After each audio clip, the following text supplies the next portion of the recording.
All right, another piece falls. Let's talk about a three-way trade in the NHL involving the St. Louis Blues, the Minnesota Wild, and the Toronto Maple Leafs. Let's talk about it. This is pretty exciting. Blues get Adam Gaudette, who's a depth forward. He's kind of a journeyman, been placed on waivers a few times throughout his career. Hasn't played a game in the NHL this year. Only played for the minor league organization of Toronto Marlies. The Blues also get a former fourth-round pick in Abernov. I don't really know why. Maybe to bolster up, what's their minor league? Springfield. Bolster up their AHL team. Second season in the AHL. He's only 21, Russian kid, but he's still performing at under a half point per game. So you kind of hope he's more of a defensive forward, and maybe there's not a whole lot of offense there, but I don't know. All I've really looked at with this kid is the stats, and they're not overly impressive. But the Blues do get a first-round pick from this year. It'll be Toronto's first-round pick. They get a third-round pick for this year as well. It's technically Ottawa's first-round pick, so it should be a higher first-round pick. But the Leafs owned that first or third-round pick before it got traded to the Blues. Not sure if I just said this third-round pick was a first. They have one first-round pick this year, one third-round pick this year from this trade. They also get a second-round pick for next year from Toronto. So that's interesting. Decent haul, though. They lose Ryan O'Reilly and Noel Acciari. That's all they give up. They've retained half of Ryan O'Reilly's $7 million cap hit contract. So they're retaining $3.5 million of salary for the remainder of the season. O'Reilly's contract expires this offseason, so that will fall off the books in a few months. The Wild get involved, a little salary retention, a little prospect dealing. The Wild get a 2025 fourth-round pick from Toronto. Interesting year for Toronto. They got to really figure out how to keep their core players together, their big four, if you will. Some of those contracts start to expire, and what do you do? Do you re-sign these guys? Do you rebuild? It could be a rebuilding year for Toronto, and probably won't be, but you never know. So that fourth-round pick could be a higher fourth-round pick. It could be more closer to the third-round pick.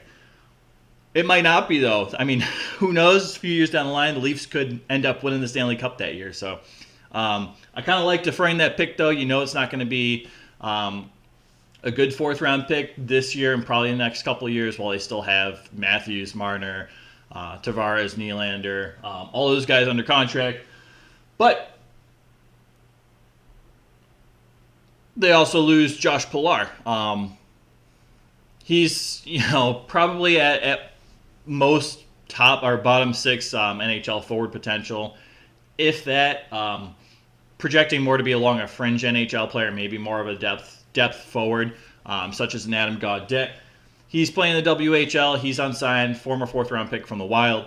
But essentially, kind of the big reason the Wild get involved here is the salary retention. So the Blues trade Ryan O'Reilly to the Wild. Okay. The Blues retain $3.5 million of his $7 million contract. So the Wild get Ryan O'Reilly at a cap hit of $3.5 million. The Wild then trade O'Reilly to the Toronto Maple Leafs, retaining half of that contract as well. So $1.875 million retained by the Wild. The Leafs get O'Reilly's contract for $1.875 million. Bargain price for that kind of player with that kind of experience, leadership. But that's what you got to do to make his cap hit work. Toronto needs to do a little finagling with the cap. The Wild get involved, benefit a little bit. So it's interesting. The Wild also get the unsigned guy from the Wild, Josh Pilar, WHL, fourth round pick. The Wild get a fourth round pick in exchange. Nothing too crazy. The Leafs also get Noel Acciari. I love Acciari. He's one of my favorite players to watch. Spent years on the Bruins. Had a 20-goal season after leaving the Bruins. The scoring can be there. It's not usually there, but it can be if he's in an elevated role. He can put the puck in the net every once in a while. But he is one of the most hardworking players in the NHL. He hunts the puck. He throws the body when he needs to. He can play physical. He can be an agitator if he needs to be. But he can also be more of a skill guy, which is pretty cool. Very versatile player. plays center, plays wing. O'Reilly also plays center, plays wing. So it's pretty cool. Essentially, though, the Leafs lose 4 draft picks between the next, 3 years. So they lose a first round, second round, third round, and fourth round. They also lose a depth forward in Adam Gaudette, and they lose a fourth round prospect from years ago in Abernov. Again, kid's only 21. You never really know. They lose a fourth round prospect. They get a fourth round prospect. It is what it is. I think Gaudette was in the 5th round, taken by Vancouver. Don't hold me to that. So my understanding of how Toronto will fit in O'Reilly and Acciari is both of them will be, O'Reilly will be more of a middle 6 kind of guy, and Acciari will be a bottom 6 kind of guy. So O'Reilly is likely going to slot in as the third line center of that team. You got Kampf, who is versatile, can play center, can play on the wing. Seems to play a little better on the wing, but he's not a bad centerman either to have. We'll see if he plays on the second line. He plays on the third line. The Leafs trying to get some offensive depth scoring here. So I'd be surprised if they put O'Reilly on one of the first 2 lines. Your first 2 lines are your only lines that score, and they score at a pretty impressive clip. I don't think you really need to bolster the offense of those lines. So it would surprise me if O'Reilly wasn't placed on that third line. Acciari, too, can play fourth, third line minutes. We've seen him, as I said, so we've seen him score in a more elevated role, middle 6 forward minutes. But he's a really good, really, probably one of the best fourth line centers in the league at that. Can play on the third line again, can play on the wing. It wouldn't surprise me to see Acciari play some time on that third line wing.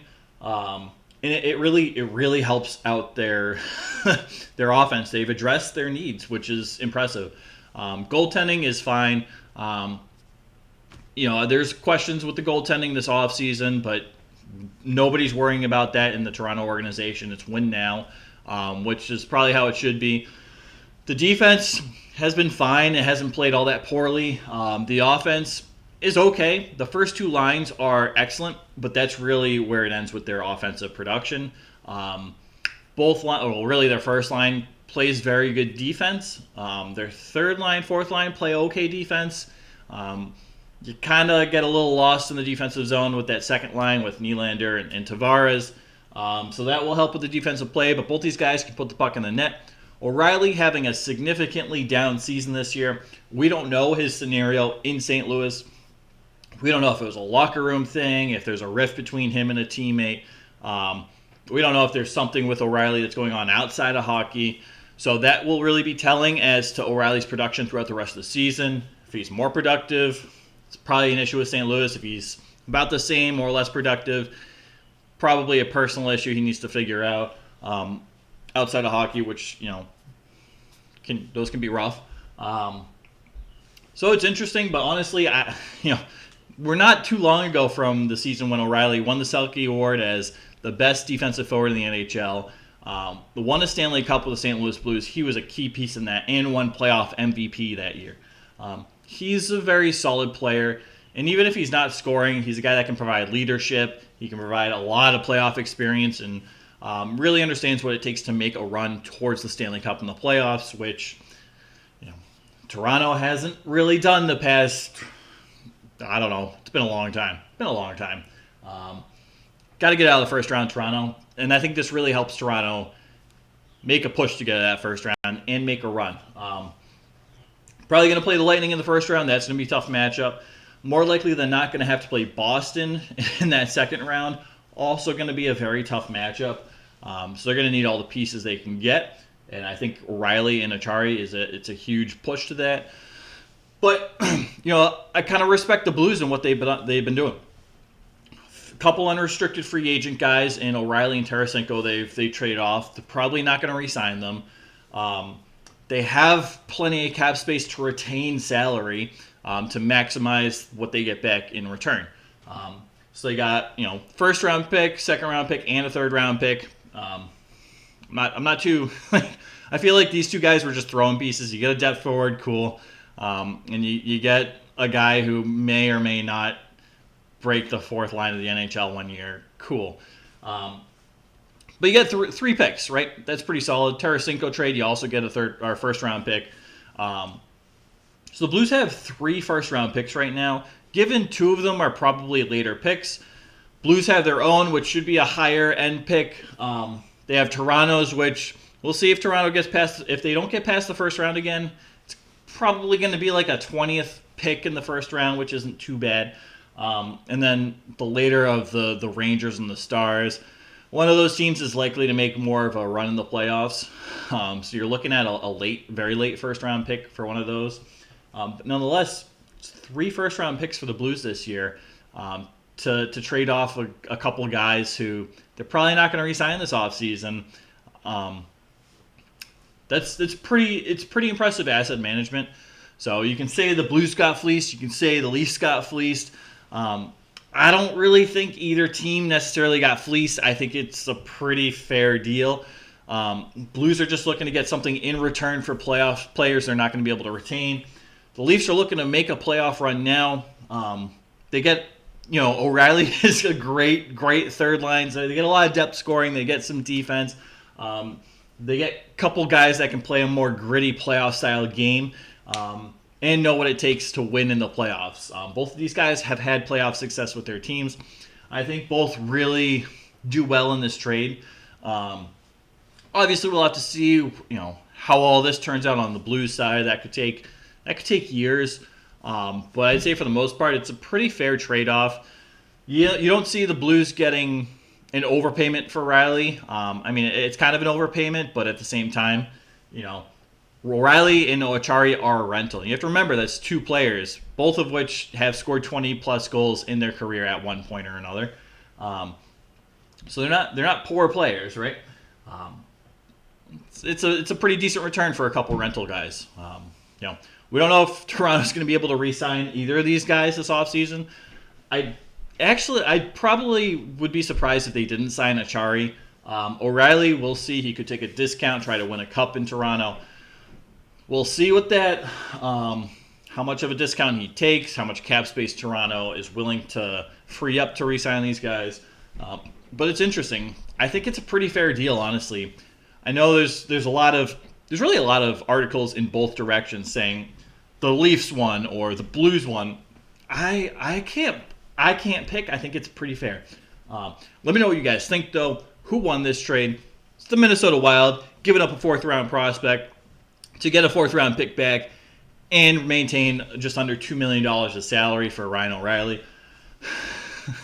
I don't know. It's kind of baffling why the Wild don't get really anything out of this. They trade out a 4th-round prospect, they get a 4th-round pick back, but they're also taking cap space, and it seems like they're not really taking a whole lot in exchange for that cap space. Just interesting. I don't really know what's going on there, Bill Guerin, but let's. Hey, it's interesting. Nonetheless, pretty substantial deal. These are the 2 key pieces, O'Reilly, Acciari. Let me know what you guys think. Drop it below. I was going to post this last night. I saw the trade come in. I'm like, it was on Instagram, and I'm checking Cap Friendly, and Cap Friendly is like saying a different thing from Instagram. And then the Instagram post got taken down, and Cap Friendly was like updating, and I don't know what's going on. So I just, it was like close to midnight. I was like, I'm ready for bed. I'm going to bed. I'll do this tomorrow, and today is tomorrow. So here we are, and I'm doing this. So apologies for the slight delay. Again, it's at this point it's definitely more of a hobby. So it is what it is. But thank you guys for watching. I appreciate you guys. Take care. All right.